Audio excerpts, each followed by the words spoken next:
Selamat pagi dunia penuh warna. Hari ini akan jadi istimewa. Bismillahirrahmanirrahim. Assalamualaikum warahmatullahi wabarakatuh. Waalaikumsalam warahmatullahi wabarakatuh. Alhamdulillahirabbil alamin wassalatu wassalamu ala asrofil anbiya'i wal mursalin wa ala alihi washabihi ajmain. Puji dan syukur kita panjatkan kepada Allah Subhanahu wa taala yang telah melimpahkan rahmat dan nikmatnya kepada kita semuanya sehingga kita dapat berkumpul dalam rangka diseminasi budaya positif di sekolah oleh CGP kita Ibu Ririn Oktami SS. Setelah beriring salam, tak lupa kita hadiahkan kepada junjungan kita Nabi besar Muhammad SAW yang kami hormati Ibu Kepala SMA Institusi Kabau, dalam hal ini diwakili oleh Bapak Pokasis kita, Bapak Kade Iron Putra. Seterusnya kepada Ibu Wakil Kurikulum sekaligus calon guru penggerak Angkatan 10 Ibu Ririn Oktami SS. Seterusnya kepada Bapak Ibu Majelis Guru yang sudah hadir pada siang hari ini dalam rangka diseminasi budaya positif di sekolah dalam tujuan menyelesaikan tugas guru penggerak Angkatan 10. Baik Bapak Ibu semua, dalam kesempatan pada siang hari ini kita akan melaksanakan guru penggerak kita ya, CGP kita Ibu Ririn akan melaksanakan diseminasi budaya positif di sekolah, di mana Ibu Ririn ini merupakan CGP Angkatan 10, guru nomor 2, calon guru penggerak kita. Jadi kami harapkan Bapak Ibu bisa standby mendengarkan apa yang akan diseminasikan oleh Ibu Ririn nantinya. Baik Bapak Ibu, untuk mengawali acara mari kita dengarkan pengarahan dari Ibu Kepala SMA Institusi Kabau yang akan diwakili oleh Bapak Wakasis. Kepada Bapak disilakan. Bismillahirrahmanirrahim. Assalamualaikum warahmatullahi wabarakatuh. Waalaikumsalam warahmatullahi wabarakatuh. Alhamdulillah, alhamdulillahilladzi hadana li hadza wa ma kunna linahtadiya laula an hadanallah. Asyhadu an la ilaha illallah abduhu wa rasuluh la nabiyya ba'da amma ba'du. Pertama dan utama sekali, marilah kita ucapkan puji beserta syukur kepada Allah Subhanahu wa taala yang telah melimpahkan rahmat dan hidayah kepada kita bersama sehingga kita masih bisa diberikan kesehatan oleh Allah Subhanahu wa taala pada hari ini untuk mengikuti aktivitas kita dari pagi sampai kegiatan kita terakhir. Salam serta salam tak lupa pula dikirimkan pada arwah sunnahnya, yakni Nabi besar Muhammad Sallallahu Alaihi Wasallam. Yang kita hormati Ibu Wakil Kurikulum pada saat ini menjadi calon guru penggerak Angkatan 10. Seterusnya kepada Bapak Ibu Majelis Guru pegawai staf tata usaha yang hadir pada hari ini. Baiklah, dalam hal ini yang ingin saya sampaikan dalam kegiatan ini adalah yang pertama ada berupa ucapan terima kasih kepada Ibu Ririn Oktami SS selaku calon guru penggerak Angkatan 10, di mana beliau ingin menyelesaikan tugas modul 1.4 mengenai diseminasi budaya positif di sekolah kita ini. Jadi kita bersama, harapan kami nanti adalah semoga kepada kita bersama bisa menyokong untuk menyelesaikan tugas dari ibu kita ini dalam tugas modul 1.4 ini. Terus berikutnya lagi harapan kami kepada kita bersama, semoga nanti apa yang disampaikan oleh Ibu Ririn Oktami SS ini tentang diseminasi budaya positif sekolah ini bisa kita terapkan di sekolah kita sehingga bisa meningkatkan dari segi akademik, karakter di sekolah kita, sehingga tercipta nanti anak-anak kita yang memiliki budaya positif di sekolah kita ini, menjadi siswa-siswa yang maju dalam bidang akademik, karakter yang memiliki budaya positif di sekolah kita, sehingga nanti sekolah kita bisa menjadi semakin maju ke depannya. Itu berkat dari usaha adanya pencerdasan pemberian ilmu oleh Ibu Ririn Oktami SS yang sedang melakukan pendidikan calon guru penggerak angkatan 10 pada hari ini. Selanjutnya kami harapkan kepada kita bersama untuk mengikuti dengan seksama. Mungkin cukup demikian kata sambutan dari kami sendiri selaku mewakili kepala sekolah di SMA Negeri 1 Sikabau ini. Banyak-banyak ucapan terima kasih yang sebesar-besarnya kepada Ibu Ririn Oktami SS yang telah melakukan kegiatan yang positif pada hari ini.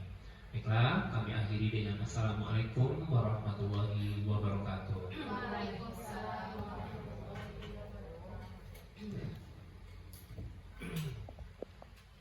Baik Bapak Ibu, selanjutnya mari kita dengarkan sama-sama penjelasan diseminasi budaya positif di sekolah yang akan dipaparkan oleh calon guru penggerak kita yaitu Ibu Ririn Oktami SS. Kepada Ibu disilakan.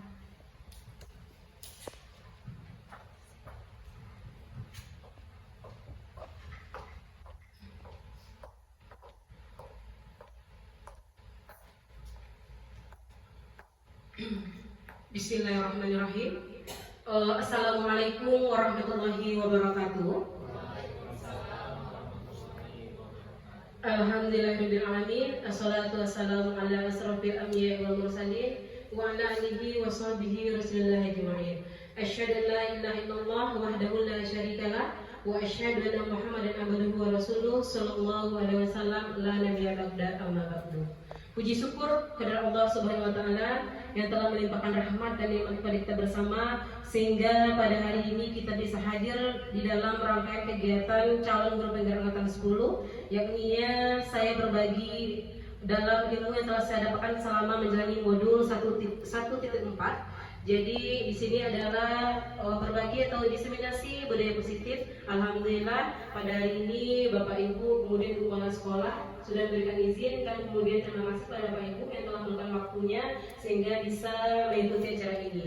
Kemudian salam dan salam kita mohon kepada Allah agar disampaikan kepada junjungan kita yakni Nabi besar Muhammad Sallallahu Alaihi Wasallam. Yang sama-sama kita hormati Ibu Kepala Sekolah, dalam hal ini diwakili oleh Bapak Wakil Kesiswaan Bapak Ade Irwan Putra SPD GR, kemudian kepada Bapak Ibu Majelis Guru yang hadir pada hari ini. Kemudian ucapan terima kasih kepada Ibu Kepala Sekolah yang telah memberi izin, kemudian Bapak Ibu juga yang telah bersedia untuk mensukseskan rangkaian tugas saya sebagai calon guru penggerak angkatan 10 dalam diseminasi budaya positif. Baik Bapak Ibu, sebelum kita masuk ke rangkaian materi yang akan dibagikan, artinya disampaikan kepada Bapak Ibu, mungkin sedikit agar kita lebih semangat. Bisa mau tanya dulu, siapa kita? SMA Negeri 1 Sikabau. SMA Negeri 1 Sikabau. Jaya, jaya, jaya. Oke, alhamdulillah luar biasa semangat Bapak Ibu pada hari ini. Padahal jam segini itu jam tidur siang sebenarnya, tapi alhamdulillah Bapak Ibu untuk kemajuan sekolah kita semangat luar biasa dalam acara ini. Mungkin untuk sebelum kita masuk, kita minta sedikit dulu sama Bapak Ade Irwan Putra sebagai selaku kepala sekolah di sini ya, tapi tidak apa-apa, kita minta sedikit agar kita lebih semangat. Jadi berdiri kita semuanya Pak Ade. Nah ini diserahkan pada Pak Ade gimana pelaksanaannya.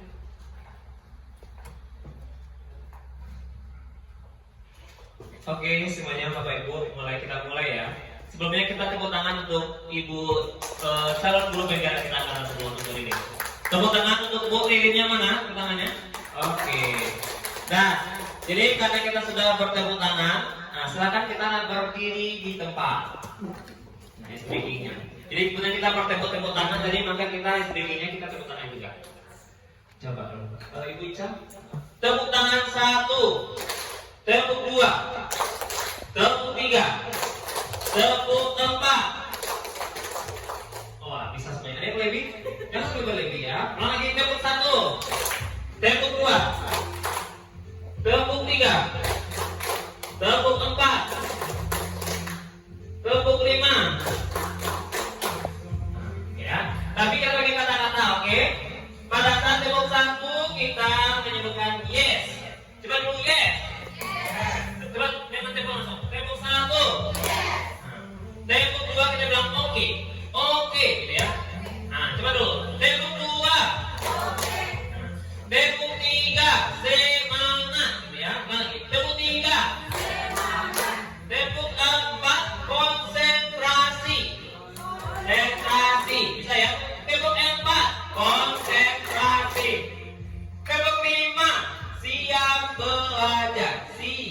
belajar. 5 ya. Coba. Tepuk 5. Siap belajar.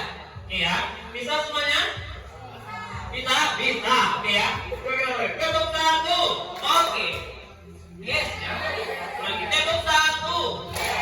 Tepuk 2. Tepuk 3. Tepuk 4. Sentrasi. Tepuk 5. Siap belajar. Wow, kemenangan untuk kita bersama. Nah, silakan kita duduk di tempat. Terima kasih kepada Pak Ade yang telah mendengarkan kita hari ini dan semangat kita ya. Alhamdulillah, mudah-mudahan kita nanti semangat dari awal acara sampai berakhirnya kegiatan kita ini. Baik Bapak Ibu, ini adalah salah satu tugas saya sebagai guru penggerak Dekatan 10, yakni kita berbagi aksi nyata dalam diseminasi budaya positif. Jadi nanti kita akan menyampaikan beberapa rangkaian kegiatan yang ada di PPT ini. Ya boleh lanjut Ica. Oke, sebagai fasilitator kita adalah Bapak Barudin SMPD. Bapak ini adalah dari Bima.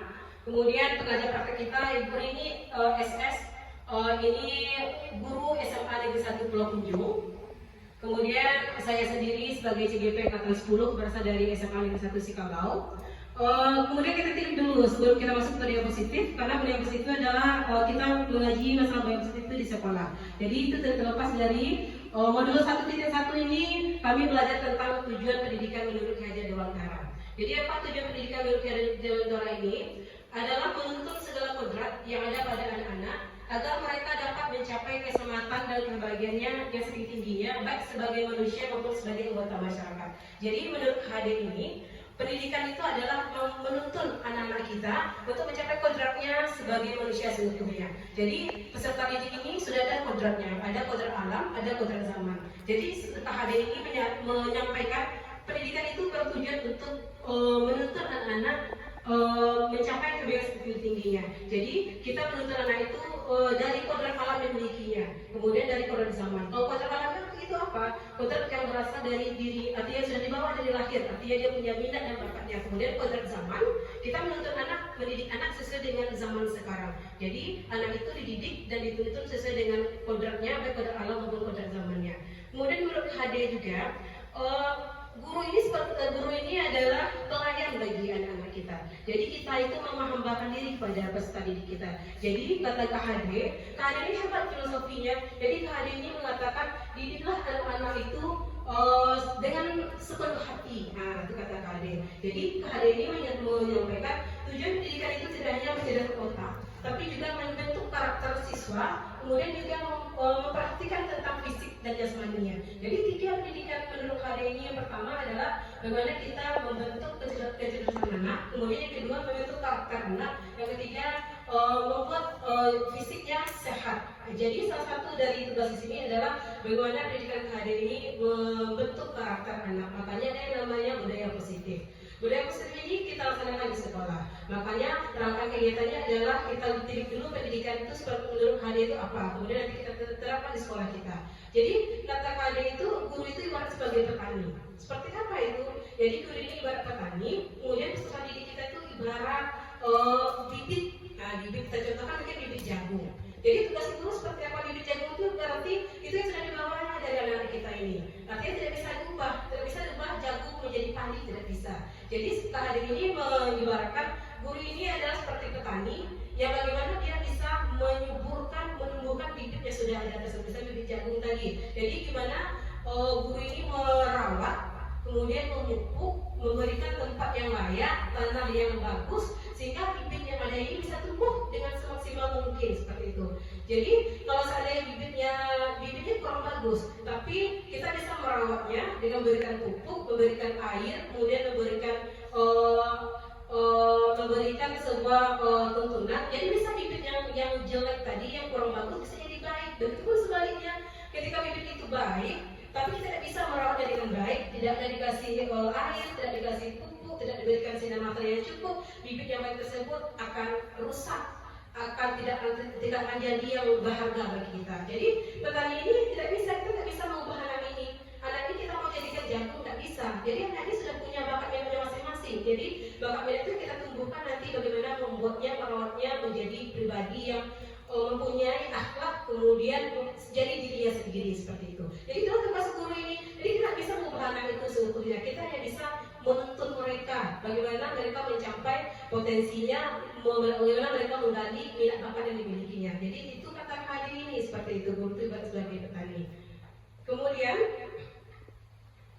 pendidikan juga dapat mengubah perilaku anak, pikiran dan fisiknya. Itu kata hadir itu. Jadi di sini fokusnya adalah pada karakter anak. Bagaimana pendidikan di sekolah ini bisa mengubah karakter anak menjadi karakter yang baik, sehingga mereka bisa nanti berilmu di masyarakatnya. Jadi alhamdulillah di SMA 1 Sukabau sekolah kita ini sudah diterapkan itu. Kita punya pendidikan karakter, kemudian kita sudah berusaha untuk merubah karakter anak-anak kita menjadi karakter yang baik. Nah, jadi kita sekolah kita ini sudah menjalankan pendidikan nasional, pendidikan yang seperti yang diterapkan oleh KHD tersebut.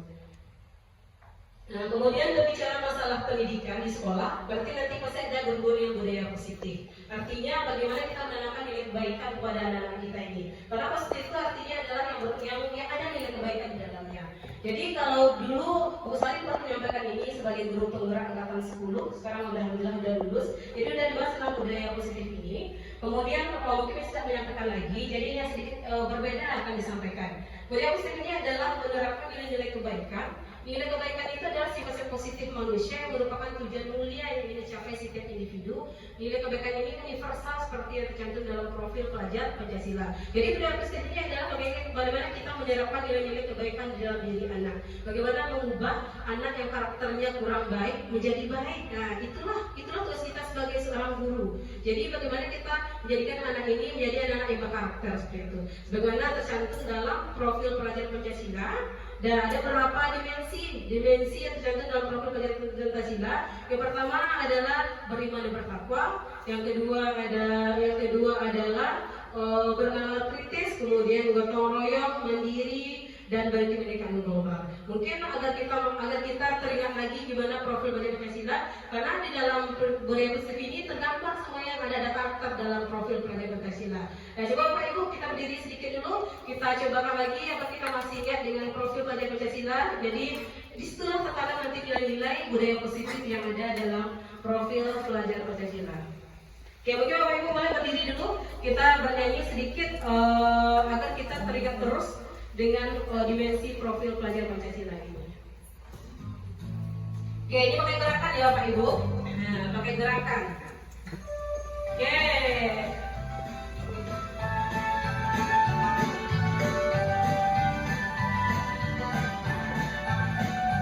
Belajar Pancasila, beriman dan bertakwa pada Tuhan yang Esa dan berakhlak mulia, berkebinekaan global, gotong royong mandiri, kreatif dan bernalar kritis. Belajar Pancasila, beriman dan bertakwa pada Tuhan yang Esa dan berakhlak mulia, berkebinekaan global, gotong royong mandiri, kreatif dan bernalar kritis.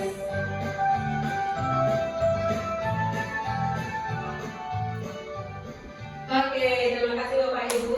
Oke, jadi ada beberapa dimensi tentang profil pelajar Pancasila. Oke, dimensi yang pertama masih ingat? Apa tadi yang pertama?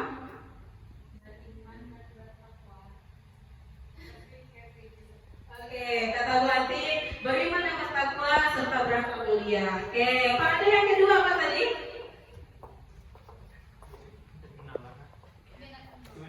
Iya, berkebinekaan global. Oke, Pak yang ketiga apa tadi?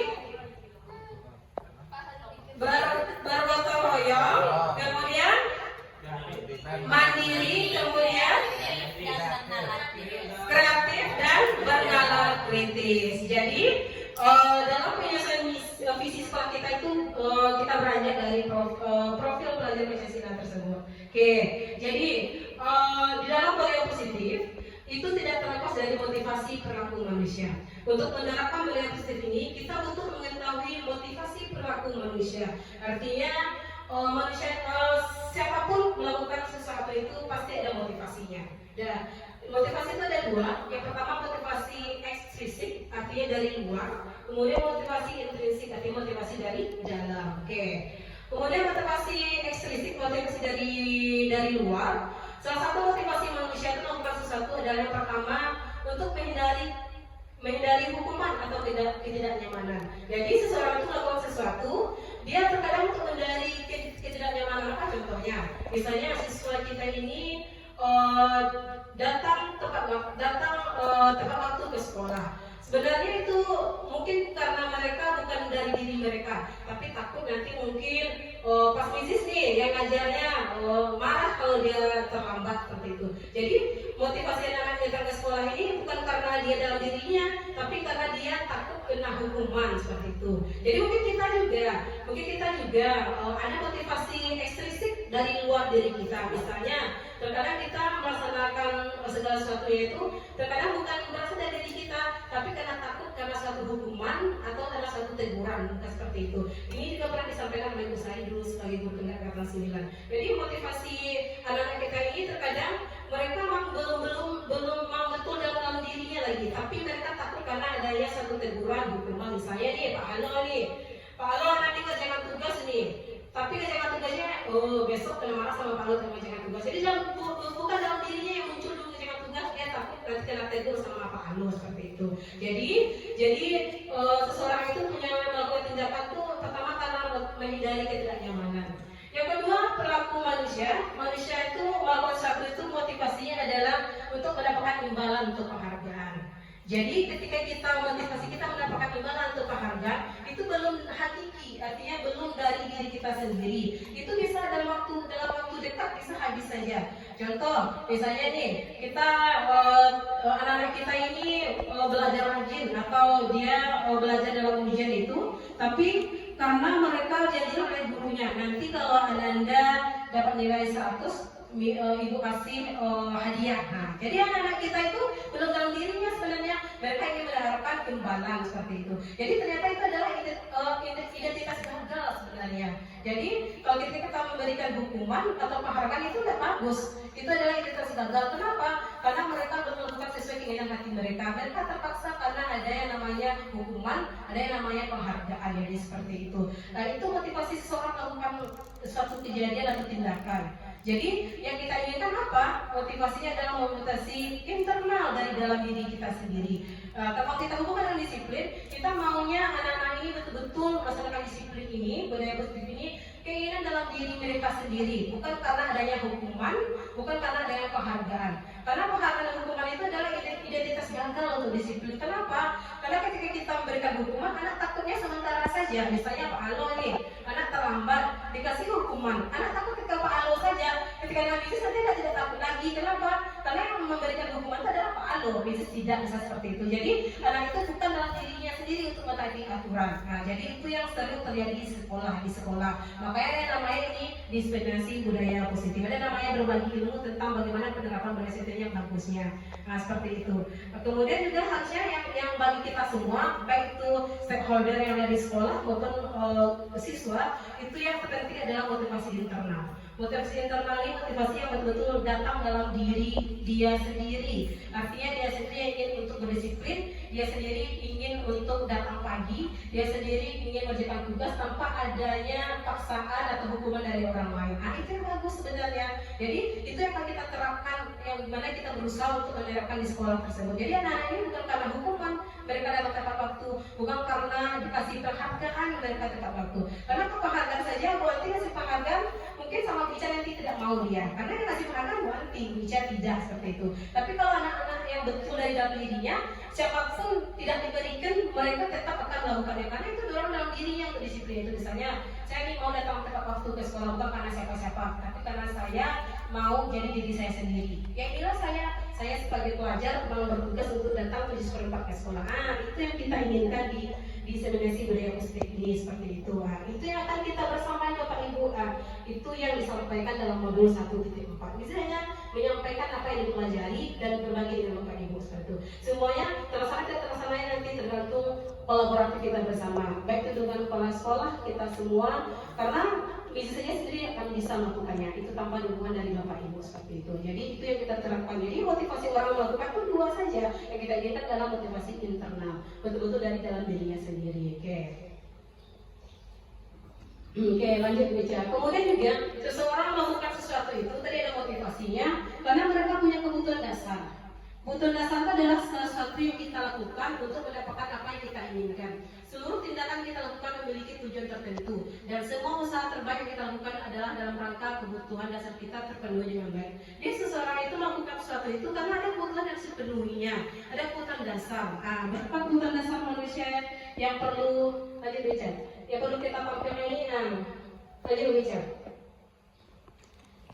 Oke, jadi ada beberapa kebutuhan dasar yang dimiliki oleh manusia. Yang pertama adalah mereka kebutuhan dasar terhadap kebutuhan diri sendiri. Artinya terkadang kita datang ke sekolah ini, anak tuh mungkin kita tidak tahu gimana, kenapa dia terlambat. Mungkin ada kebutuhan dasar tidak dipenuhinya, misalnya dia belum makan tadi pagi, atau dia tidak punya uang untuk ke sekolah. Dia tadi terlambat seperti itu, dan kita pas baru tiba di sekolah langsung marah-marah. Ternyata anak itu belum memenuhi kebutuhan dasar itu, dia belum makan pagi seperti itu. Jadi kita harus pilih dulu ketika kita melakukan sebuah proses, kita harus lihat anak ini apa salahnya, kenapa dia kita tanya dulu seperti itu. Nanti dia cerita, Pak, tadi saya belum makan sebenarnya Pak, makanya saya nggak semangat untuk belajar. Jadi ada kebutuhan-kebutuhan yang harus kita penuhi. Kemudian yang kedua, anak ini butuh kasih sayang.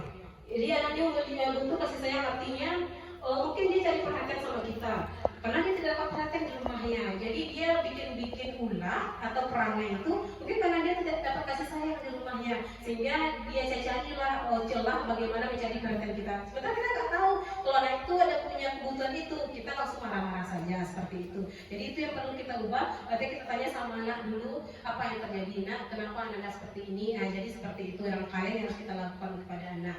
Kemudian lanjut di dalam melaksanakan budaya positif ini, guru itu punya 5 posisi kontrol ini. Jadi guru itu dalam melaksanakan budaya positif ini ada berpatokan pada 5 ini. Yang pertama, guru ini sebagai penghukum. Kalau menurut Pak Halo, guru sebagai penghukum ini gimana?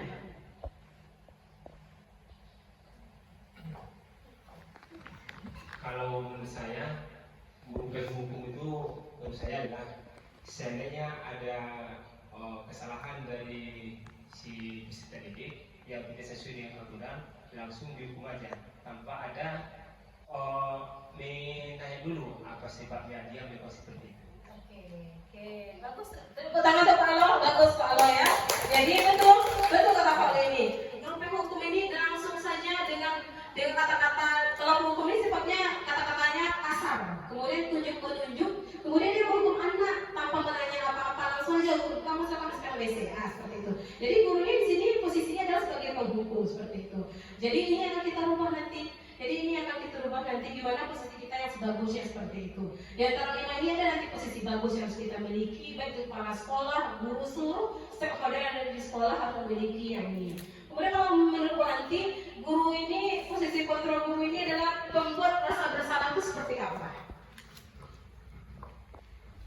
Kalau menurut saya, guru di posisi kontrol sebagai pembuat rasa bersalah ini kayaknya gurunya lebih menjudge anaknya. Oh, nanti kalau kamu tidak begini, nanti hidupmu gimana, orang tuamu gimana, nanti masa depanmu, dia langsung dijudge anak ini langsung. Menurut saya seperti itu.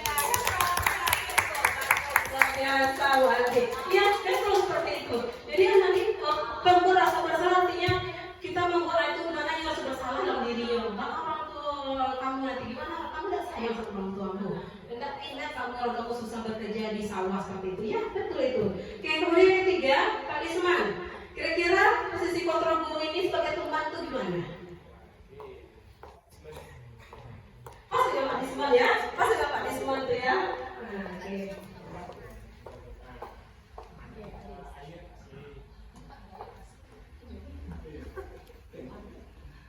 Menurut saya sendiri, guru itu sebagai teman adalah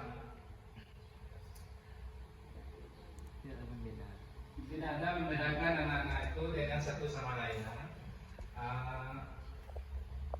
Guru sebagai orang tua pengganti di sekolah dan juga sebagai temannya. Jadi kalau dia ingin berbagi, Dia selalu terbuka dengan kita.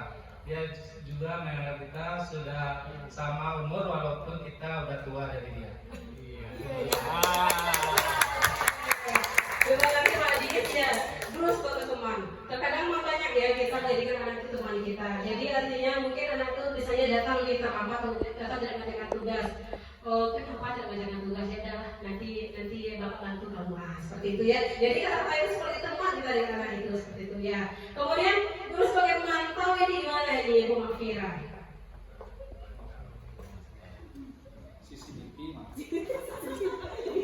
Terima kasih Mrs. Menurut saya ya betul ya Pak Des, CCTV pemantau ini menurut saya ya nggak tahu betul enggak ya. Jadi guru itu bertugas sebagai melihat perkembangan sikap siswa kita dari dia mulai dari misalkan dari dia awal sampai dia seperti yang bilang sama misalnya mulai dari jadi benih sampai dia tumbuh sampai dia menjadi apa gitu. Jadi ya CCTV lah sebagai melihat pemantau gitu menurut saya. Oke, terima kasih. Pak Mafira bagus ya. Guru pemantau ini betul. Dia melihat anak saja, kemudian nanti dia bilang kenapa terlambat, apa konsekuensinya. Nah, seperti itu. Langsung aja yang memantaunya dari seperti itu guru sebagai pemantau. Kemudian terakhir ini guru sebagai manajer. Seperti apa nih kira-kira Bu Siska? Guru sebagai manajer. Terima kasih Mrs. Di sini saya coba menjawab ya, apakah jawaban ini sesuai nanti atau tidaknya kita lihat aja nanti. Guru sebagai manajer, kalau manajer ini kan sebagai atasan gitu, jadi siswa itu sebagai bawahannya gitu. Nah kalau nanti ada kesalahan yang dibuat sama siswa, maka guru yang akan memperbaiki kesalahan itu, memberitahu gitu, apanya yang salah gitu kan. Bukan langsung dikoreksi secara keseluruhan, tapi mengarahkan gitu. Oh kalau ini kamu perbuat, kamu harus belokin sedikit lah supaya ininya tidak melenceng jauh gitu. Jadi manajer itu memberitahu kesalahan dan membenarkan apa yang benar dan mengarahkan gimana seorang peserta didik itu bisa menjadi lebih baik. Itu menurut saya. Terima kasih. Oke, luar biasa jawab kita. Terima kasih Bu Siska. Ya, guru manajer itu betul. Dia membenarkan yang benar, kemudian memberitahu nanti di mana salahnya, kenapa seperti ini, apa solusinya, seperti itu ya dia manajer ya. Oke, Bapak Ibu, di antara 5 posisi kontrol guru ini, kira-kira posisi kita di mana ya? Kalau untuk Pak Ade posisinya di mana kira-kira? Di manajer. Oke, bagus. Oke, kalau Pak Islam kira-kira posisinya di mana? Oh, sebagai temannya. Sebagai teman. Ya kita punya posisi masing-masing ya seperti itu. Kalau Bu Ica posisinya di mana kira-kira? Manajer. Oke, kalau Bu Anti posisinya di mana? Teman. Oke, kalau Pak Alo? Manajer. Kalau Pak Al? Teman dan manajer. Kedua-duanya ya posisinya ya. Oke, kalau Bu Mafira? Manajer. Oke, kalau Pak Wandi? Manajer. Oke, Bapak Ibu. Ya bagus Bapak Ibu. Nah, jadi kita punya posisi sebelum belajar posisi kontrol ini. Mrs. kalau Mrs. ini posisi Mrs. sebagai pembuat asal bersalah. Itu sering bisa lakukan. Ternyata posisi yang terbagus ini adalah posisi manajer ternyata. Jadi coba kita lihat ada videonya. Posisi kita itu di mana ternyatanya. Yang selama ini kita lakukan sebelum kita melihat video tentang posisi 5 posisi kontrol guru ini. Oke, coba kita lihat. Agar kita paham nanti bagaimana cara kita menggunakan 5 posisi kontrol ini.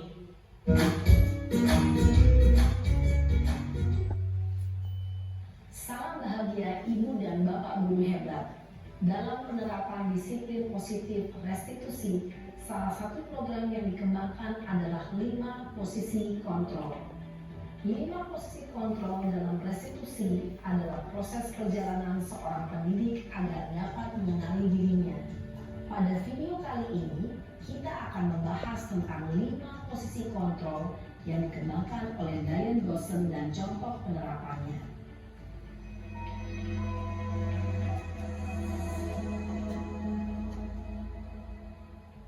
Lima posisi kontrol itu adalah 1. Posisi menghukum. 2. Posisi membuat merasa bersalah. 3. posisi teman. 4. Posisi pemantau atau monitor. Dan 5. Posisi manajer. Untuk lebih memahami kelima posisi tersebut, mari kita saksikan kasus Naren yang terlambat hadir 20 menit di sekolah dan melihat bagaimana kelima posisi kontrol dalam menghadapi masalah tersebut. Oke, Bapak Ibu, ini adalah posisi penghukum. Seperti inilah posisi penghukum di dalam segitiga dalam posisi kontrol guru ini.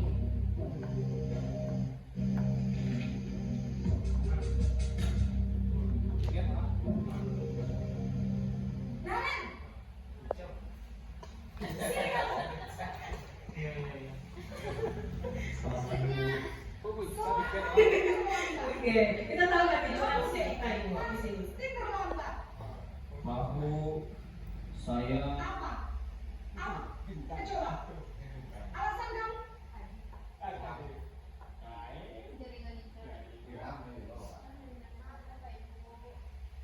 Kenapa lagi? Kapan sih kamu tidak terlambat?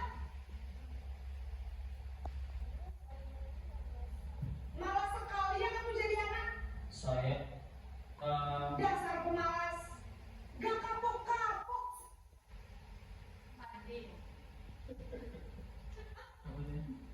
Kamu sudah berapa kali terlambat? Sana, kamu keliling lapangan basket 2 kali. kenapa saya harus keliling lapangan basket Bu? Kenapa? Kamu melawan ibu. Berani-beraninya jawab. Sudah terlambat, masih berani jawab pula. Sekarang, keliling lapangan basket 5 kali sekalian. Biar kapok. Cepat. Pergi sana ke lapangan basket. Oke, ini posisi Posisi penghukum. penghukum biasanya berbicara dengan nada tinggi, menghardik, menunjuk-nunjuk, menyakiti, dan menyindir. Hukuman bisa berupa fisik maupun psikis. Ibu dan bapak guru hebat. Dampak yang terjadi pada murid ketika guru berada pada posisi penghukum adalah murid cenderung akan memberontak, bahkan menyimpan dendam. Oke, ini yang kedua, posisi pembuat merasa bersalah. Ini sekali lagi kasus apa ini? Video.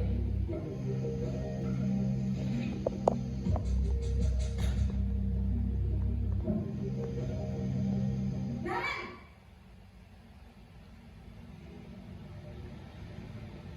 Selamat pagi Bu.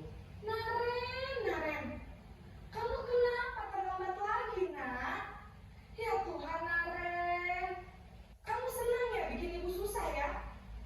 Kalau kamu terlambat lagi, nanti ibu yang ditegur bapak kepala sekolah, nak. Disangka ibu tidak bisa membina kamu. Duh, gimana ini? Maaf Bu. Duh, Gusti Naren. Kamu suka ya kalau ibu ditegur bapak kepala sekolah? Terus, sekarang ibu harus tulis apa ini di buku absen? Ini kamu sudah sering terlambat loh. Ibu harus apa coba? Maaf Bu. Maaf sekali. Ya sudah, lain kali jangan bikin ibu susah lagi ya nak ya. Ibu tidak akan kuat lagi kalau kamu begini terus. Bisa jantungan kalau ibu ditegur bapak kepala sekolah. Sana cepat ke kelas. Maaf ya Bu. Maaf sekali. Posisi pembuat rasa bersalah berbicara dengan nada tenang, cenderung lembut. Namun kata-kata yang diutarakan membuat murid merasa menjadi orang yang gagal, memandang buruk dirinya sendiri, merasa tidak berharga, dan tidak sanggup membahagiakan orang lain. Ketika guru mengambil posisi pembuat rasa bersalah, murid akan menganggap dirinya yang bersalah dan ia akan menyimpan emosi negatif tersebut di dalam dirinya. Oke, ketiga, ini posisi sebagai teman.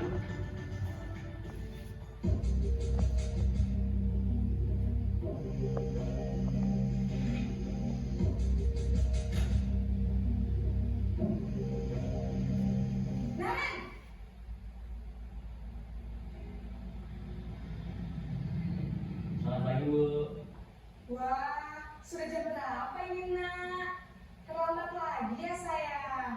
Iya Bu, habis ibu saya lupa bangunkan saya Bu. Kamu malah menyalahkan ibu kamu. Kamu bukannya anak yang larinya paling kencang. Kok terlambat sih? Iya Bu, saya memang terlambat bangun tadi.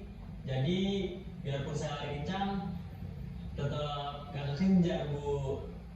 Ya sudah sana. Nanti lain kali larinya lebih kencang lagi ya. Biar gak terlambat lagi. Bikin senang ibu demi ibu. Bisa kan? Bisa Bu. Ya sudah sana masuk kelas. Ibu beresin urusan absen kamu. Kamu ini ada-ada saja. Oke, di posisi sebagai teman. Dalam posisi teman, guru berbicara dengan nada suara ramah, akrab, cenderung bersenda gurau untuk menjaga suasana tetap santai. Murid akan merasa senang, aman, dan akrab dengan guru. Identitas yang tercipta adalah identitas sukses atau berhasil. Namun, perlu diingat, karena ini masih dorongan eksternal, maka ada faktor ketergantungan dari murid kepada orang tertentu. Di sini guru aksennya, sehingga di lain waktu murid bisa berperilaku baik, namun hanya kepada orang-orang tertentu saja. Oke, posisi peran guru sebagai pemantau.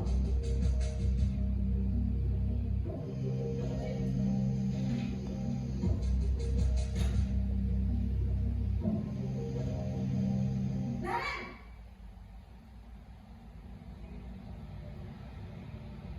Selamat pagi Bu. Naren, apa peraturan sekolah kita tentang jam berapa kita harus masuk sekolah, Nak? Kita harus di sekolah jam 7 Bu. Iya betul, sekarang sudah jam 7.20. Naren sudah tahu konsekuensinya jika terlambat hadir. Paham Bu. Saya harus tinggal kelas pas jam istirahat selama 20 menit. Iya benar, konsekuensinya demikian. Jadi nanti jam 9.30 pas istirahat, kamu harus tinggal di kelas, kerjakan tugas tambahan untuk ketertinggalan kamu, ya? Baik Bu. Ini pemantau. Posisi pemantau mengandalkan penghitungan atau data untuk mengontrol murid. Guru mengarahkan murid berdasarkan peraturan dan konsekuensi. Seorang pemantau menunjukkan bahasa tubuh dan ekspresi wajah yang datar dan cenderung formal. Oke, terakhir ini posisi gereja.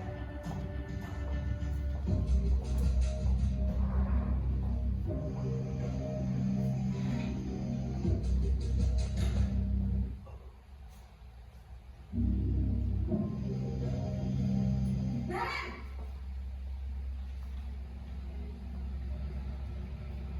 Selamat pagi Bu. Selamat pagi, Naren. Maaf Bu, saya terlambat. Iya, sekolah masuknya jam 7, sekarang sudah jam 7.20. Jadi sekarang bagaimana ini, Naren? Maaf Bu, saya lupa setel alarm saya semalam. Baiklah, menurut kamu, keyakinan sekolah yang mana yang perlu kamu tingkatkan? Menghargai diri sendiri dan orang lain mungkin ya Bu. Setuju. Jadi, apakah Naren meyakini prinsip saling menghormati tersebut? Iya Bu, saya meyakininya. Apakah Naren bersedia memperbaiki masalah keterlambatan ini? Bersedia Bu. Bagaimana kamu akan perbaiki masalah keterlambatan ini? Saya akan coba untuk tidak lupa menyetel alarm saya Bu. Baik, kalau Naren lupa menyetel alarm di rumah, ada orang yang kira-kira bisa bantu mengingatkan tidak? Ada Bu, kakak saya, Kak Emma. Ada lagi selain Kak Emma? Selain Kak Emma, ada ibu saya. Baik, jadi yang mengingatkan Naren adalah Kak Emma dan ibu kamu ya? Kira-kira akan mulai setel alarm kapan nih, Naren? Setelah pulang sekolah, akan segera saya lakukan. Baik, jadi Naren akan setel alarm untuk bangun besok pagi dan akan diingatkan oleh kakak dan ibunda Naren ya. Ada lagi yang mungkin perlu dilakukan, Naren, agar tidak terlambat bangun lagi. Tidak ada Bu. Baik, Naren, terima kasih untuk kerjasama kamu. Sekarang kamu perlu kembali ke kelas untuk belajar. Baik Bu, terima kasih. Posisi manajer adalah posisi kontrol yang disarankan untuk membimbing murid memiliki sikap disiplin yang positif, yaitu murid yang mandiri, bertanggung jawab, dan dapat memecahkan masalah. Tujuan dari posisi ini adalah agar murid dapat berefleksi atas tindakannya. Guru akan dengan tulus memberikan pertanyaan-pertanyaan bermakna, sehingga membuat murid dapat belajar dari kesalahannya dan mencari sebuah solusi untuk menyelesaikannya. Ibu dan Bapak guru hebat, setelah mengamati adegan kelima posisi kontrol tadi, kira-kira posisi mana yang paling ideal? Posisi mana yang dapat menunjang motivasi intrinsik murid? Ya, tentu posisi manajer. Posisi ini memang posisi ideal yang ingin dituju setiap pendidik. Pada posisi inilah, guru dapat menerapkan disiplin positif yang berpihak pada murid, yang memerdekakan murid. Perjalanan seorang pendidik tentunya tidak mudah untuk sampai pada posisi seorang manajer. Namun, tujuan kita pasti, yaitu menciptakan murid-murid yang mandiri, merdeka, dan bertanggung jawab. Semoga penggambaran 5 posisi kontrol yang telah diperlihatkan ini dapat menjadi ajang refleksi bagi kita semua, agar dapat terus mengasah dan menerapkan disiplin positif yang memerdekakan murid. Mari terus berlatih dan bersemangat. Selamat menerapkan. Salam dan bahagia Ibu dan Bapak guru hebat. Demikian Bapak Ibu. Jadi itulah 5 posisi kontrol yang harus dimiliki oleh guru. Tapi yang paling disarankan ideal adalah posisi sebagai manajer. Kenapa sebagai manajer? Karena sebagai manajer tersebut kita menstabilkan identitas dulu. Artinya tidak langsung kita marah-marah sama anak, karena kita tanya dulu, kita stabilkan identitasnya dulu, kemudian baru kita tanyakan tindakannya kenapa kok terlambat. Kemudian kita suruh anak untuk mencari solusinya sendiri. Jadi anak mau mencari solusi sendiri, bukan dari kita solusi tersebut. Kita bertolak dari keyakinan kelas. Berarti ada yang namanya keyakinan sekolah, ada yang namanya keyakinan kelas. Bedanya apa? Peraturan dan keyakinan. Kita kan sama ini punya peraturan. Jadi di dalam pendidikan guru penggerak ini diberikan saran kepada kita membuat keyakinan kelas. Seperti itu. Jadi untuk menjadi posisi manajer itu kita butuh yang namanya keyakinan kelas. Kenapa? Karena di dalam posisi manajer tersebut kita ada 3 namanya segitiga institusi. Segitiga itu artinya tidak bisa terputus. Yang pertama tadi adalah menstabilkan identitas. Artinya sebelum pas anak datang itu kita mau menanya artinya menstabilkan dia dulu. Sini dulu misalnya seperti ini. Sini dulu Ilham. Nah, seperti itu. Ilham terlambat itu sebenarnya tidak masalah. Semua orang pasti terlambat. Nah, seperti itu, ibu juga pernah terlambat. Kita tenangkan dirinya dulu, atau dia ada masalah di rumahnya seperti itu. Jadi setelah stabil identitasnya, baru kita tanya kenapa Ilham terlambat. Coba cerita sama ibu kenapa Ilham terlambat. Nanti dia pasti bercerita tuh. Nah, kita tidak menghakiminya, kita menanyakan dulu. Kemudian kita tanyakan apakah ada keyakinan kelas ikan yang melanggar tadi. Pasti dia tahu karena kita udah bukti keyakinan kelas. Ada bu berarti tidak disiplin, artinya tidak masuk tepat waktu seperti itu. Jadi dia kemudian apa kira yang harus dilakukan untuk memperbaiki. Jadi kita tanya sama anak tersebut. Nah, jadi untuk posisi manajer itu tidak mudah. Ketika kami yang pendidikan itu di Romo itu kami sampaikan itu butuh tahap, butuh proses yang lama. Kenapa? Karena tidak mudah untuk menunjukkan posisi manajer tersebut. Kenapa? Kita masing-masing punya emosi.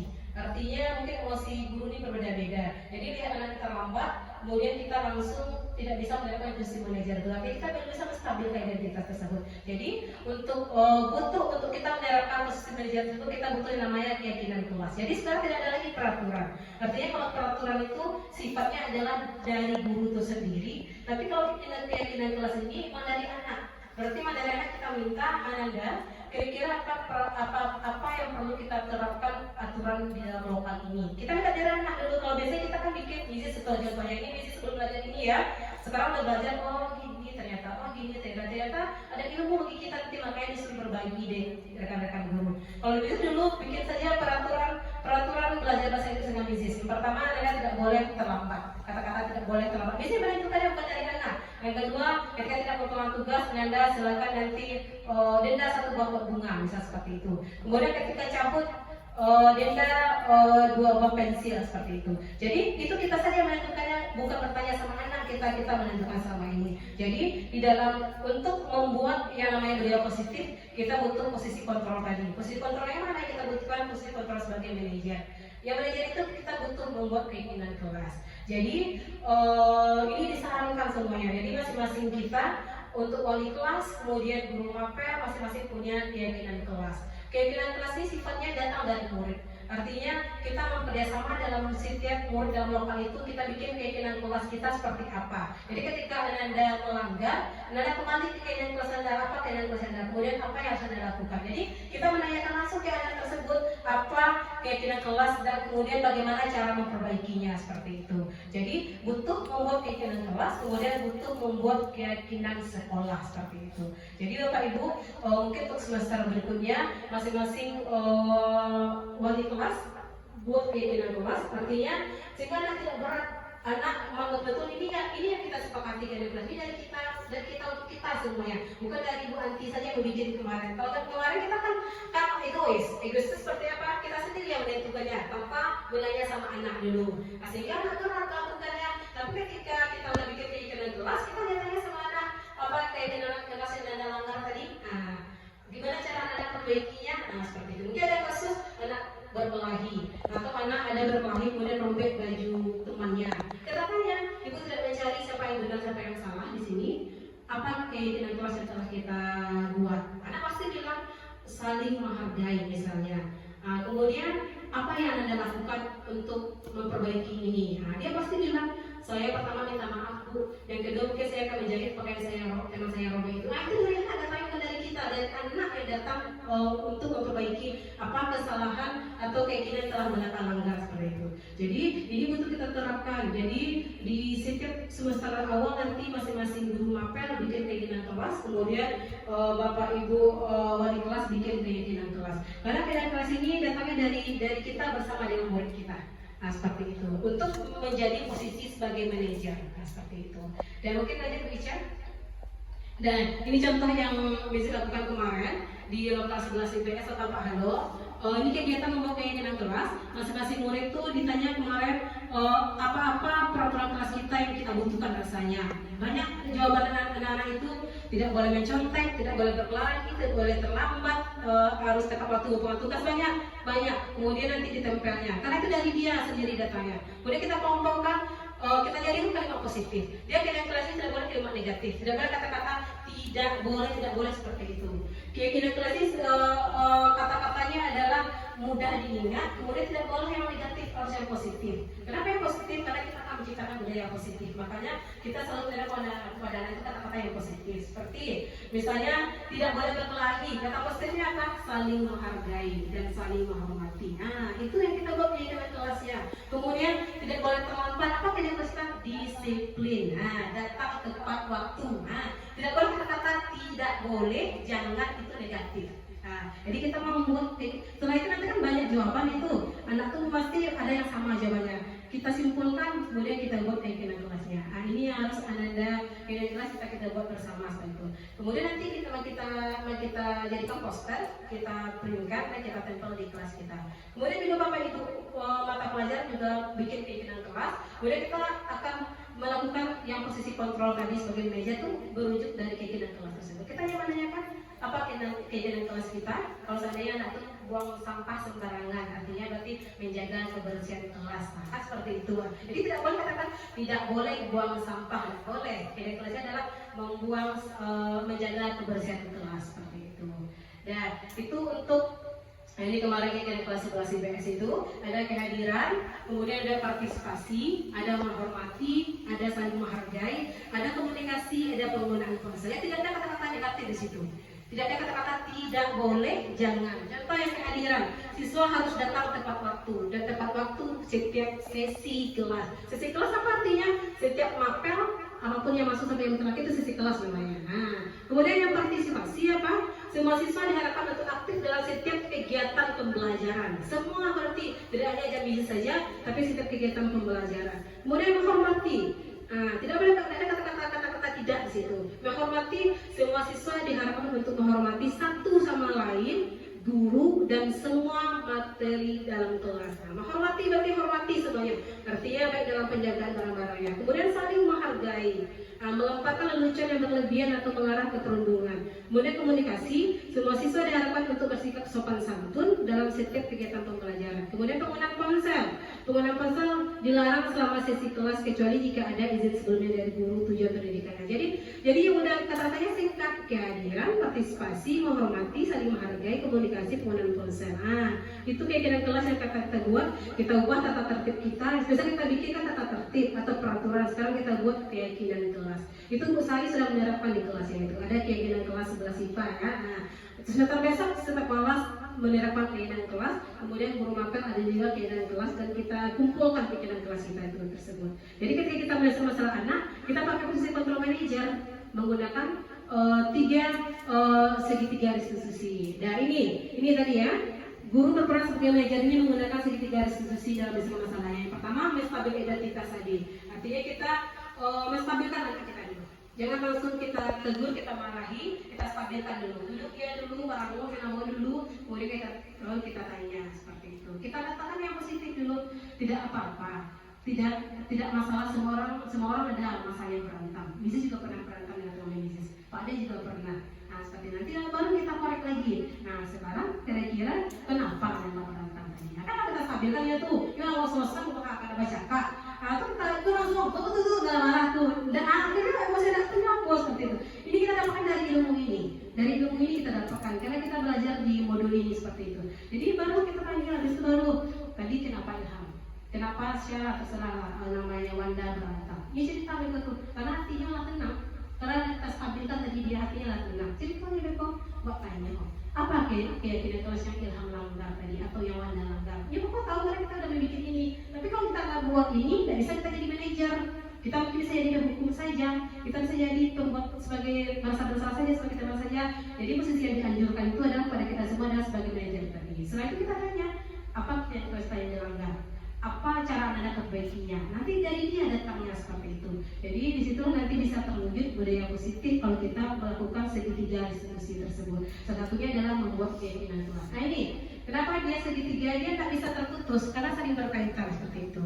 Nah, contoh ini kita menstabilkan anak dulu. Setiap orang pernah melakukan kesalahan. Kita stabilkan dulu ketika dia ada salah. Setiap orang pernah salah. Tidak ada orang yang sempurna. Semua kita pernah berbuat salah. Baik Mizis, baik kepala sekolah, baik siapapun pernah berbuat salah. Kita salah dia tuh, tapi stabil dia Bu. Nah, kemudian kita bilang, kamu bukan satu-satunya orang yang pernah melakukan ini. Kami juga pernah, saya juga pernah, adikku juga pernah seperti itu. Kemudian setelah itu baru kita validasi kebutuhannya. Mungkin dia kenapa tadi? Nah, mungkin dia tanya, saya tadi terlambat karena tidak punya uang. Berarti validasi kebutuhannya adalah tidak punya uang di sekolah. Atau tadi tidak ada beli minyak motor, maka terlambat minyak motor kemana? Kita tanya seperti itu dulu. Kemudian baru nanti kita tanyakan keyakinan kelas apa yang sudah ada dalam dia berikan jawabannya sendiri. Jadi segi garis khusus ini akan kita terapkan agar tercipta yang namanya budaya positif di sekolah kita seperti itu. Jadi semua kami kemarin kalau itu juga terkejut, artinya menerima ilmu baru seperti ini ternyata penjelasan masalah itu agar tercipta budaya positif kepada anak, sehingga anak betul-betul merdeka dan kita bisa memberikan pembelajaran kepada anak itu sesuai dengan kebutuhannya. Mereka senang nyaman di sini seperti itu. Dan seperti itu Bapak Ibu kemarin yang kita pelajari. Nah ini contoh-contoh kata-kata kita untuk menstabilkan identitas anak ini. Kalau salah itu tidak apa-apa. Tidak ada manusia yang sempurna. Di awalnya kita manggil anak itu. Saya juga pernah melakukan salah seperti itu. Kita bisa menyelesaikan ini. Bapak Ibu tidak tertarik mencari siapa yang salah, tapi Bapak dan Ibu mencari solusi dari masalah ini. Kamu berhak merasa begitu. Kemudian kan ada yang mencontoh misalnya, yang mau mencari jawabannya dari Pak Lo. Kita sampaikan kamu berhak seperti itu karena kamu belajar. Nah seperti itu. Kemudian kamu sedang jadi teman yang baik untuk dirimu. Ini kata-kata bisa untuk menstabilkan identitas. Itu saya kan contohnya, dikasihkan contohnya di sini. Kemudian yang kedua, ini adalah memvalidasi tindakan sebenarnya ini ya. Nah, padahal kamu bisa melakukan yang lebih buruk dari ini. Kamu pasti punya alasan mengapa melakukan hal itu. Kamu patut bangga pada dirimu sendiri karena kamu telah melindungi sesuatu yang penting buatmu. Kamu boleh bertanya seperti itu, tapi kamu harus menambah sikap yang baru. Ini setelah kita validasi tindakan kita, kenapa dia melakukan hal itu. Kemudian baru terakhir menanyakan keyakinan. Apa yang kita percaya sebagai kelas atau keluarga? Apa nilai umum yang kita sepakati? Apa bayangan kita tentang kelas yang ideal? Kamu mau jadi orang seperti apa? Nah, ini terakhir kita tanyakan setelah kita mengadakan segitiga diskusi tersebut. Jadi untuk dalam budaya positif tersebut kita butuh segitiga diskusi. Salah satu contohnya adalah kita harus membuat keyakinan kelas agar bisa terwujud nanti secara bersama budaya positif di sekolah kita ini. Artinya pembelajaran itu berpihak kepada murid dan murid kita jadikan mendidik murid dengan sepenuh hati seperti itu. Nah ini kemarin contoh sedikit video, ada kemarin diambil video Ilham terlambat, ini real Ilhamnya terlambat dan bisa ambil kepada videonya. Nah ini ada video ketika bisa mengajar Bapak Ilham terlambat. Nah, dan diambil videonya ketika Ilhamnya terlambat.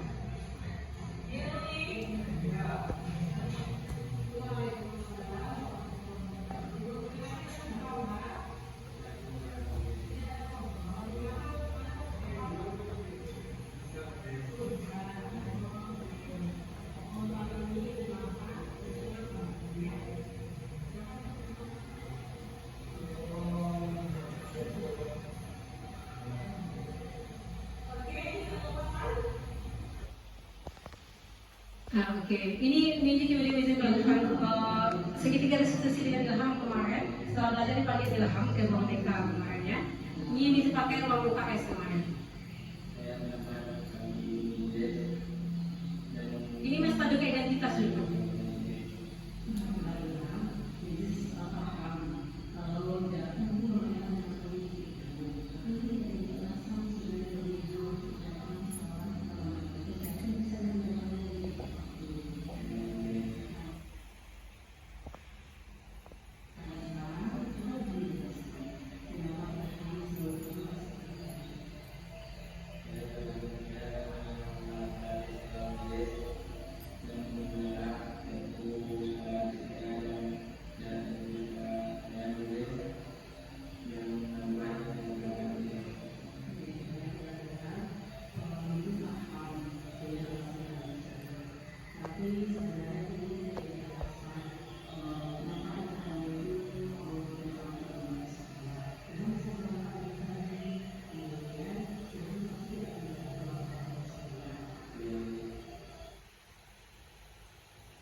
Oke, dan Bapak Ibu itu kemarin tugas kita juga dari cara gotong atas 10 itu tentang membuat sebuah kasus. Dimana kasus itu kita menyelesaikan masalah dengan segitiga institusi tersebut. Yang pertama tadi kita stabil identitas dulu, kita tanya dulu, kemudian baru kita kenapa dia terlambat, kemudian baru keyakinan kelas apa ya. Kalau itu bisa bukan keyakinan kelas, tapi keyakinan sekolah apa yang telah Ilham dapat kemarin itu yang ditanyakan kemarin. Kata Ilham disiplin. Kita tahu dari kita masuk di 4, Ilham dapat nilai 740, ya seperti itu. Jadi seperti itu yang disarankan di dalam modul ini, dalam ilmu ini seperti itu. Jadi agar terwujudnya budaya positif itu tidak mudah mencapai posisi manajer ini, tidak mudah. Artinya butuh proses, butuh kolaborasi antara kita semua. Sepakat kita satu visi, kemudian satu cara, kemudian yang betul-betul didukung oleh kepala sekolah seperti itu. Nanti baru terwujud nanti perlahan-lahan itu budaya positif yang sesuai dengan segitiga institusi. Ini contoh. Oh ya, jadi kemarin ya dokumentasi keyakinan kelas ini. Dan mungkin ya ini kemarin anak kita membuat kelas 11 IPS. Kemudian kita ada kemarin ya ini kemarin keyakinan kelasnya yang dibuat oleh anak kelas 11 IPS. Dan Bapak Ibu, ini langkah-langkahnya nanti kita seperti ini, boleh nanti ini kan anak membuat baru peraturan apa yang perlu kita sikapi di lokal ini. Dia punya pendapatnya masing-masing, macam-macam kemarin pendapatnya seperti itu. Dan ini refleksi kemudian kemarin dari Dira setelah membuat kegiatan kelas di kelas 11 IPS. Ini dari Ilham ya, tentang segitiga restitusi. Perkenalkan, nama saya Muhammad Ilham. Saya dari Sekolah SMA Negeri 1 Cikabau. Pada saat saya telah melakukan restitusi dengan BPJD adalah saya sangat senang sekali dengan menemukan solusi dari permasalahan terlambat. Wassalamualaikum warahmatullahi wabarakatuh.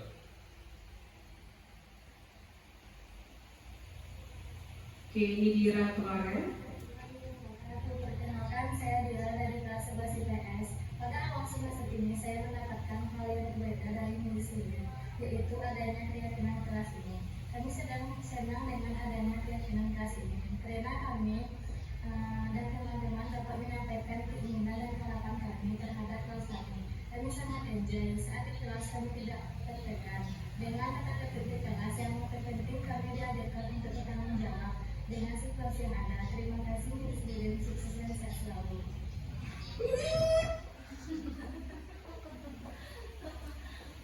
Oke, jadi demikian Bapak Ibu, demikian penyampaian dengan budaya positif. Mudah-mudahan bisa berbagi ilmu yang didapatkan dengan rekan guru. Mudah-mudahan ini kita bisa terapkan nanti bagaimana sekolah kita. Ini tidak sekolah kita saja, semua sekolah ada CGP-nya sekarang. Jadi Bang Justinasi ini memberbagi budaya positif ini dengan rekan gurunya. Jadi bagaimana kita nanti bisa menggunakan budaya positif, bagaimana nanti kita bisa menggunakan segitiga restitusi dalam menyelesaikan masalah anak, kemudian bagaimana kita mempunyai posisi kontrol sebagai manajer seperti itu. Mungkin Bapak Ibu hari ini terima kasih banyak. Mudah-mudahan Allah mudahkan kita dalam menjalani ini, karena sebelumnya kita sudah ada disiplin di sekolah kita ini. Tapi mungkin ada poin-poin yang harus kita perbaiki. Artinya yang perlu kita tambahkan, bagaimana kita menjaga hati anak, bagaimana kita untuk membuat anak itu merdeka, kemudian mereka bisa nyaman di sekolah kita ini seperti itu. Sehingga nanti kalau sudah terwujud budaya positif dari dalam internal diri mereka sendiri, itu mudah terwujud budaya positif itu. Karena kalau dalam dirinya sudah mau untuk berubah tanpa paksaan, tanpa adanya hukuman atau penghargaan, itu mudah-mudahan nanti terwujudlah yang namanya budaya positif. Demikian Bapak Ibu, terima kasih banyak atas atensi Bapak Ibu. Mungkin untuk sesi ini kita minta sesi tanya jawab dulu. Mungkin dari Ibu Fira boleh.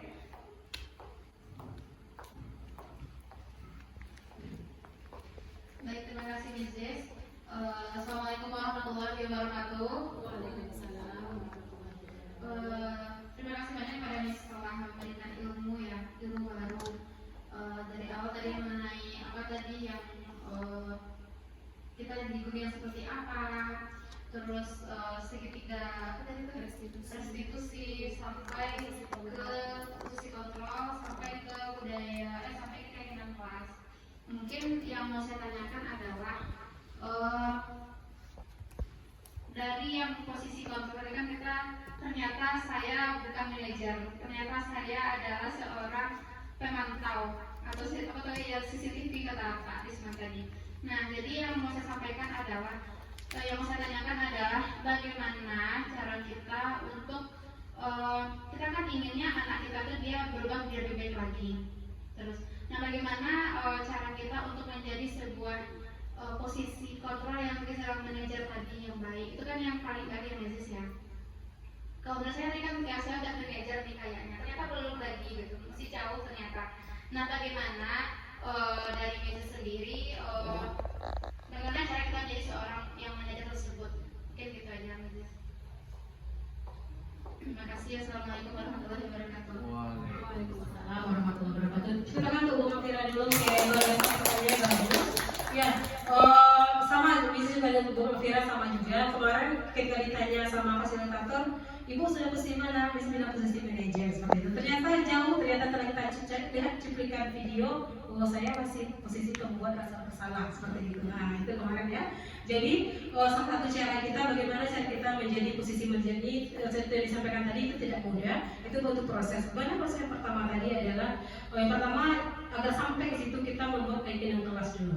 Jadi langkah awal kita dalam proses pembelajaran itu kita membuat keyakinan kelas dulu. Itu langkah pertama kita. Kemudian kita harus mengetahui apa-apa saja kebutuhan dasar manusia ini seperti itu. Mungkin anak kita ini kebutuhan dasar yang tidak terpenuhi hari ini adalah dia tidak dapat kebebasan misalnya.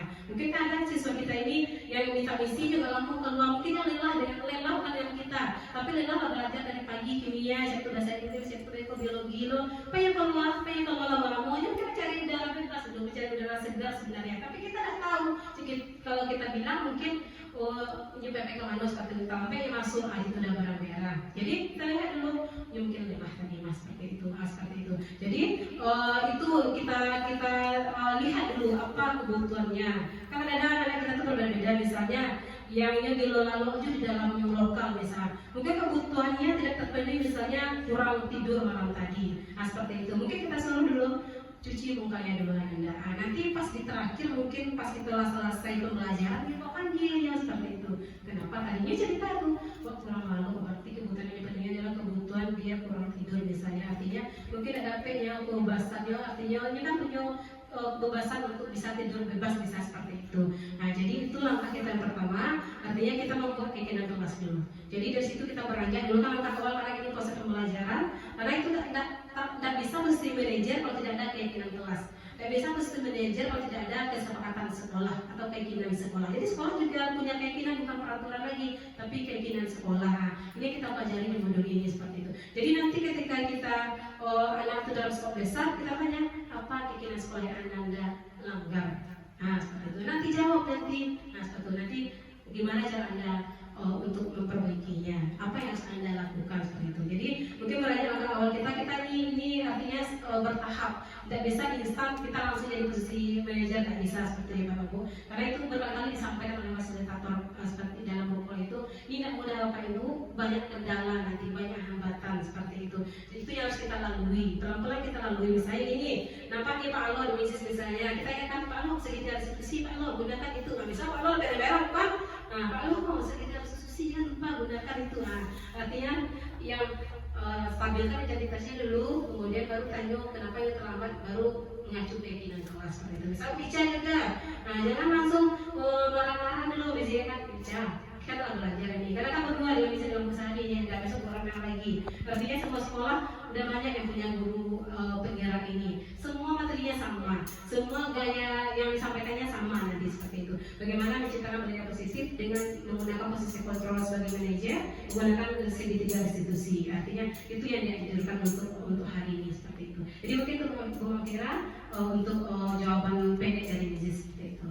Oke, mungkin untuk Pak Ade. Nah,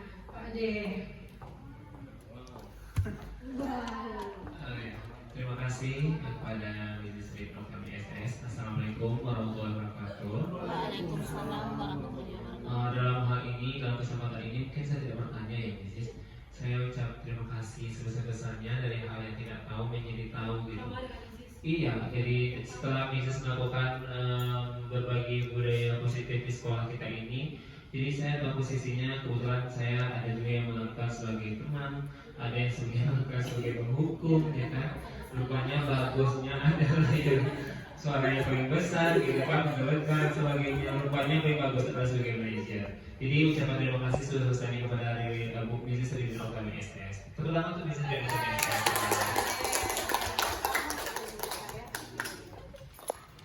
Alhamdulillah, yang sama yang dirasakan Pak Ade itu ketika kita tahu sebetulnya ya, jadi terlalu cari ikut apalagi ditanya video Pak Fasil tuh ternyata di sini mesti kita selama ini ya seperti itu. Jadi artinya ini bukan menjatuhkan diri kita, tapi ini membuat perubahan kita, introspeksi perubahan kita ingin ya kita butuhkan ternyata. Jadi ini bukan sifatnya ini seperti ini Bu bicara, tidak seperti itu di sini, tidak ada di sini disampaikan seperti itu. Jadi ini memberikan ilmu yang didapatkan dibagi sama teman-teman seperti itu. Oke, mungkin dari Pak Al, mungkin Pak Al.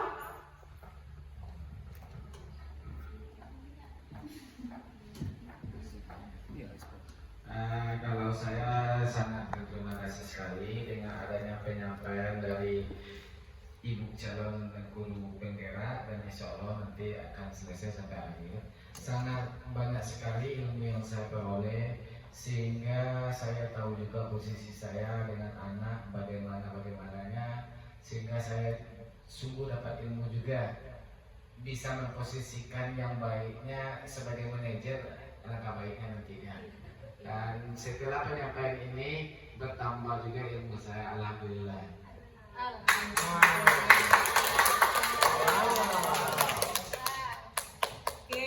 Oke Pak Alo, Pak Alo lagi ya.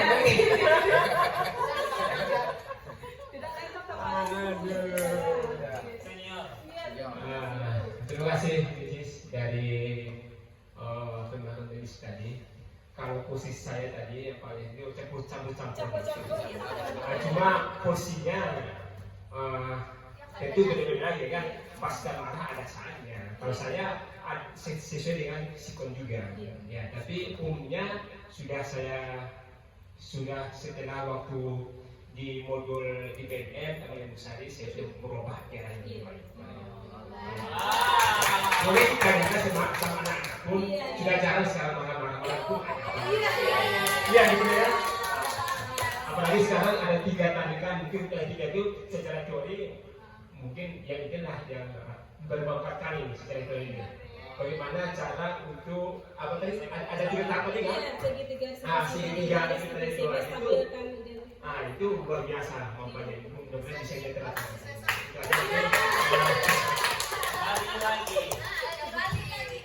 Oke, terima kasih Pak Alo. Oke, Bapak Ibu, mungkin demikian tadi, artinya alhamdulillah positif. Kenapa? Karena ilmu ini baru kita dapatkan. Kalau kita nggak ada yang namanya guru penggerak, mungkin tidak tahu kita bagaimana cara menumbuhkan budaya positif yang sesuai dengan ada aturan-aturannya ternyata. Bagaimana kita bersikap kepada siswa itu, selama ini kita tahu, mungkin kita aja yang betul seperti itu ya. Ternyata posisi yang hebat itu yang pakai segitiga institusi itu. Nah, jadi kita yang terlupa adalah pimpinan kelas. Biasanya kita bikinnya peraturan kelas. Nggak apa peraturan kelas, ya peraturan kelas, kemudian peraturan guru bidang studi. Artinya itu dari kita sendiri. Kita memaksa siswa untuk setuju dengan peraturan kita seperti itu. Jadi kalau kita ubah lagi untuk semester berikutnya kita punya pimpinan kelas. Ya Bapak Ibu hebat, terima kasih banyak untuk refleksinya luar biasa juga, artinya positif. Dalam berbagi disiplin budaya positif ini sesuai dengan judulnya budaya positif, Bapak Ibu juga positif dalam menerapinya, kemudian positif dalam responnya, kemudian kita bersama bersinergi untuk menegakkan ini nanti di semester besok. Mungkin demikian Bapak Ibu. Assalamualaikum warahmatullahi wabarakatuh.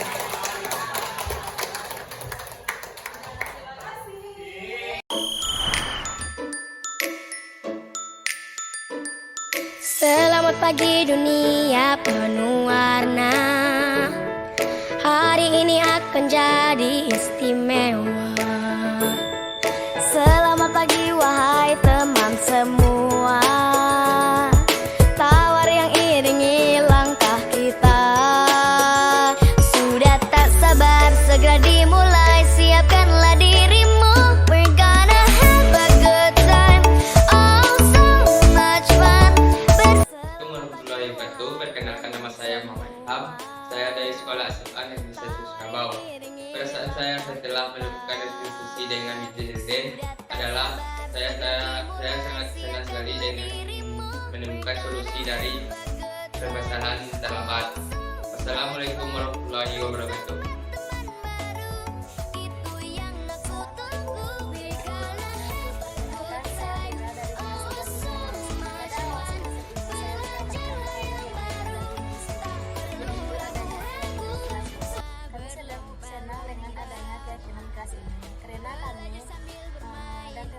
Dapat menyampaikan keinginan dan harapan kami terhadap kelas kami.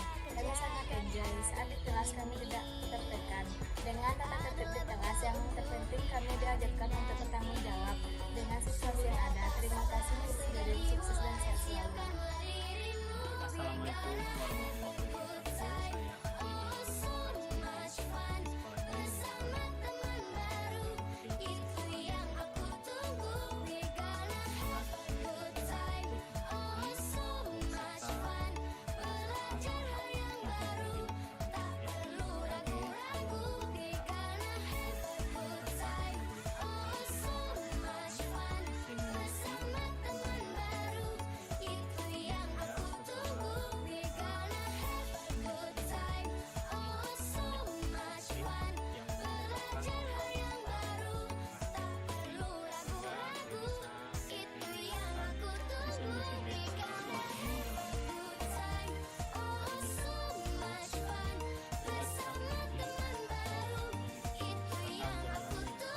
Assalamualaikum warahmatullahi wabarakatuh. Sebagai refleksi dari saya sebagai calon guru penggerak angkatan 10 terhadap kegiatan diseminasi budaya positif yang saya lakukan kemarin dengan rekan sejawat saya, alhamdulillah bagi saya sendiri itu ilmu yang sangat luar biasa yang saya dapatkan dari pendidikan guru penggerak, sehingga dengan adanya ilmu tersebut saya bisa mengetahui bagaimana cara menerapkan budaya positif di sekolah dengan memperhatikan kebutuhan dasar peserta didik, kemudian menggunakan segitiga restitusi, mengetahui posisi kontrol guru dan keyakinan kelas. Kemudian tanggapan positif dari kepala sekolah dan rekan sejawat saya ketika melakukan kegiatan tersebut, alhamdulillah mereka antusias sekali karena mendapatkan ilmu baru yang dibagikan kepada mereka, sehingga kami sepakat kami akan merubah cara kami dalam menyelesaikan masalah anak-anak kami dengan cara menggunakan segitiga restitusi. Kemudian juga kami sepakat untuk tahun ajaran baru kami akan menerapkan masing-masing wali kelas kemudian guru mapel akan membuat yang namanya sebuah keyakinan kelas, karena untuk menggunakan segitiga restitusi kita butuh membuat keyakinan kelas. Kemudian mereka antusias, ilmu baru yang mereka dapatkan berarti mendidik anak itu dengan sepenuh hati. Kemudian cara untuk menyelesaikan masalah anak bukan cara menghukum mereka, tapi dengan cara menggunakan segitiga restitusi. Jadi semua tanggapan positif dari teman-teman kemudian kepala sekolah kemarin, dan berniat akan mencoba untuk menjalankan ilmu-ilmu yang telah didapatkan dari modul ini tentang budaya positif. Mungkin demikian saja refleksi dari saya. Terima kasih banyak. Assalamualaikum warahmatullahi wabarakatuh.